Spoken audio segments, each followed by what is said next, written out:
How do you build your brand? In 5, 10, 30 seconds. Forget your 30-second commercial. Forget that. That's so self-centered, it's off.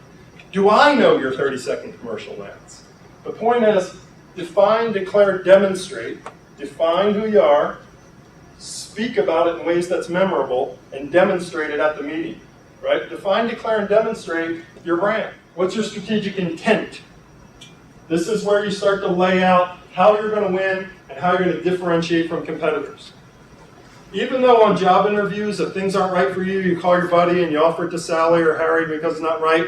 Look, you have to compete. It is hard to keep your energy up, particularly if you've been out of the market and not employed for a long time. I get all that interpersonal stuff. But one thing that outplacement firms and career coaches are really bad at is having an edge. They're much too nice. People who choose those careers are like Marissa. They're really smiley and bubbly and optimistic all the damn time. Isn't it annoying? Look, I'm here to give you a different perspective. You got to fight. You got to leave that interview saying, I gave myself a B+, and here's exactly why. I should have been shorter in that answer, longer in that answer, more specific on that answer, more honest and transparent on that answer. And you got to be thinking that you are competing to win something. You are competing to win. We lose business mostly in our business. We lose business to the old do nothing.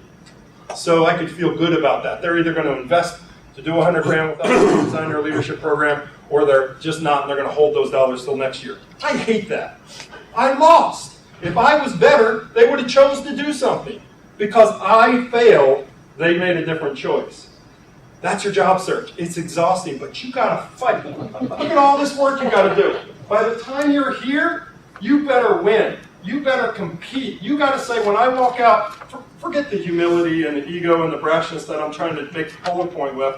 But the real point is, would that buyer choose what they see in me over someone next to me?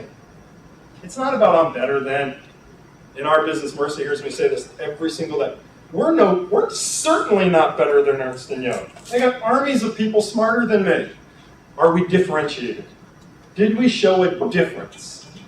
I have a client look at me and said, Mike, I was going to hire McKinsey, but I realized they were going to send us to some junior partners, overcharge me for research, and not help me with implementation.